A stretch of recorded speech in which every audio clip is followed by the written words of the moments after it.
have a question. It's kind of so following up on like what you said about a 3-4 year process. I think Gyokeres is probably the most sought after striker in world football right now. But if if you're the player, right, why would you want to go to Manchester United right now?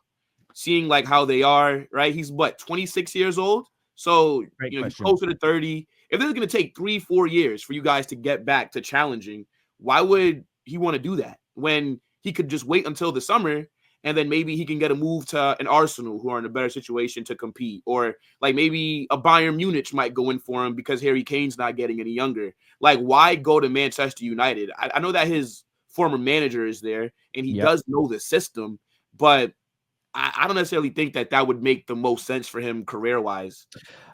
It's a fair challenge. It's a fair challenge that holds water. I'm not going to sit here and say it's nonsensical, because it isn't. A challenge to that would be, if you, and this has been my answer to that question for a number of years, and I think it still stands up. If he's part of a team that can win some trophies along the way, which we all expect as United fans, but then in 3 seasons is challenging for a league title, and in 4 seasons wins it, and in 5 seasons wins the Champions League, due to the size, and we know how big we are, because since we lost at the weekend, there's been 39 articles about what would happen to our club if we had potentially got relegated. That doesn't happen unless you're the biggest. 39 separate articles created talking about it and things like this. That's just to name one thing. Since the Rashford fallout, the Telegraph alone has done 47 articles about him as an individual. And the reason why I think that is significant is it works in reverse, though. We get the most attention when things are bad. But if you're part of a team that can win the league again, which is what we've got to aim for, whether people think it's realistic or not is irrelevant to the point I'm making. If you can be part of a team that wins trophies and then becomes league title winners, the level of legacy that you can leave behind in the English game is gargantuan. Eric Cantona joined us relatively. He didn't join us as old as this man is, but he joined us. He actually started winning titles straight away. But there was a number of players that were part of that Man United team who had joined 2, 3, 4 years earlier, who were kind of laughed at. You know, when Mark Hughes returned, when he was at Barcelona, we hadn't won a league title in years. There was a lot of why are you leaving Barcelona to go to Man United that are in trouble, as an example, or haven't won for a while. So that for me, listen, I think the argument against it holds water. I get some people view it and go, why would you go there? There is something attractive about going to one of the greatest sporting institutes of all time and being part of a genuine rebuild and getting it back to the top. For me, that is what I think motivates some players. And Terry, you're right in terms of that for certain players. But for Gyokeres in particular, he's about to enter his peak years. Like, he's 26 right now, and is he going to be, just like Will was saying, is he going to wait 3 years to be part of a potential title challenge rather than like as he said, he's hot right now, and the peak of this is probably his last. It could potentially be his last big contract, depending on what happens after this move. So great point. In terms, the difference between him and Cantona was kind of like the final piece of a puzzle that really took you. No, I understand that, and I think again, that's why I mentioned Mark Hughes, who came in a lot earlier as an example. You know, there was again, different side of the coin, but the likes of Brian Robson, Captain Marvel, that stayed right until the end, who had opportunities to go and join some of the biggest teams in the world, but stayed because he saw what was coming. You also have, someone here, it's a great point. It's the same argument every year. I mean, I don't use the same argument, but it holds water just because we get asked the same question every year and the point remains the same. Also, there could just be, well, he knows the manager and trusts the manager. And maybe he looks at it and thinks to himself, I think he can get the best out of me.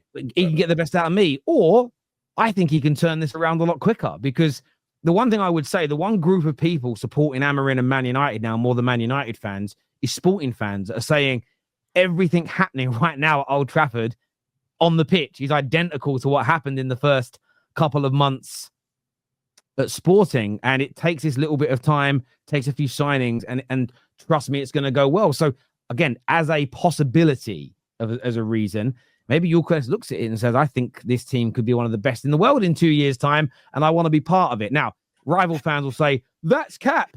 But at the same time, you're asking for a logical reason. to say that what I've said doesn't hold water is people just hating on Man United. But Terry, but it's not about hating on It's Manchester. not logical, that last part you said, like, because Of course it's not. I hear it. It holds water. I don't think. Of course it ain't logical if you don't like Man United. But Well, I'm saying I don't think that it's someone who's about- worked with him may think it is. But I don't think that it's about Fair. hating on Manchester United. I just think it's just about why would a player that can go to any club in the world or a majority of clubs right now and play a big role for them choose to go to Manchester United right now? Because how I view it is, if I'm Victor Gyokeres, right, I would rather wait, right, and see what happens at Manchester, like see what other pieces they bring in first before I would want to join them. Like I wouldn't want to be the first piece that comes in. There's no need to rush in now in January. Let me see what Summer's saying. But I'll say, having said that, the summer window, like after you guys maybe make a few signings in January, like let me see how Ineos back the manager first, because again, the next move that he makes is probably going to be the biggest move of his career because he's 26, and we all know that attackers, it's a young man spot. Like by the time that you're saying you might be able to compete, this guy's going to be like 30 or 31, and then by that time, now we're on the Top 6 show talking about the next young striker that should be coming in to elevate from what. But can I ask you guys? This is the question. But this is I get your logic, and what you're all doing though is you're being very subjective and thinking about it from your point of view. So I want to throw a few names up at you. Okay, so why did Alan Brazil? Why did Paul Ince? Why did Brian McClare? Why did Mark Hughes? I'm going to the archives because I actually watched the Sir Alex Ferguson. What I want you to all go and do after this is educate yourselves a bit.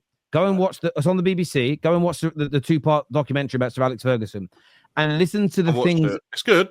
So when you watch it, again, it's not about propping Fergie at all. This ain't about Let me respond, please, guys. Sorry. If you listen to what's going on at Man United now, very similar to that time. The point is that this is I can only give you an answer which is based on what other stars have said. There's a draw that Man United have, whether we're great or whether we're bad, that is just different from other football clubs. And that is an attraction to some people. I can't answer for Gyokeres because I'm not him. I've already given 3 logical reasons as to why a player would join. Man United have been in the mud before, and in all those periods, we have signed some of the best young talent and some of the best talent available in the world at that particular point. So it's never changed in 40, 50 years. So all your examples you use were British. And let me, but back then, clubs in the UK were very rarely signing international players. That wasn't something that became common practice until the 90s. You need more international examples for I think now. Because back in the late 80s, Liverpool, Arsenal, Aston Villa, Leeds United, Everton, to name a few, were all seen as light years ahead of Manchester United. So these players were picking us when we were mid-table in the Premier League then. So I get your point and I understand it.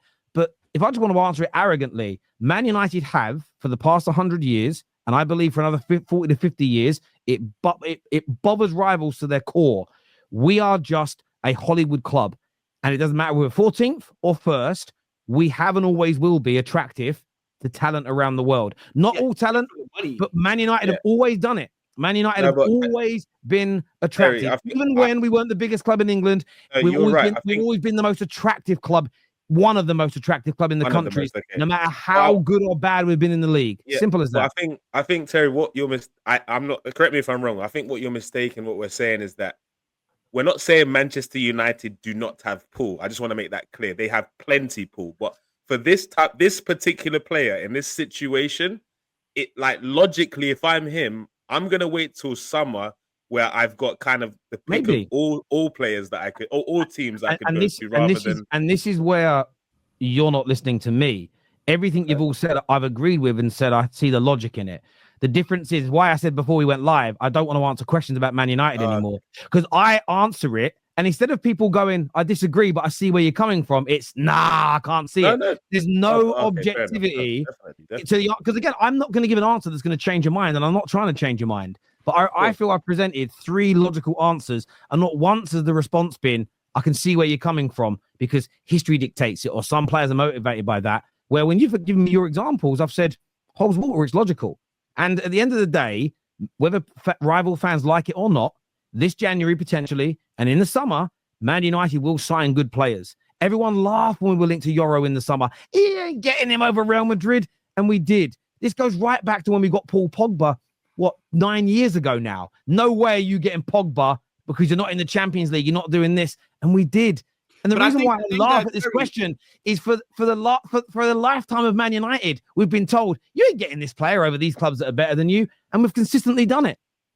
Yeah, but Terry, nobody is arguing the size of Manchester United. Like, we all know that you're one of the biggest clubs on earth. But I think none of the points that you made for why a player would choose you is you didn't bring in money. I feel like whenever you guys get these young promising players, it's because you are just willing to outspend the other people that might be interested.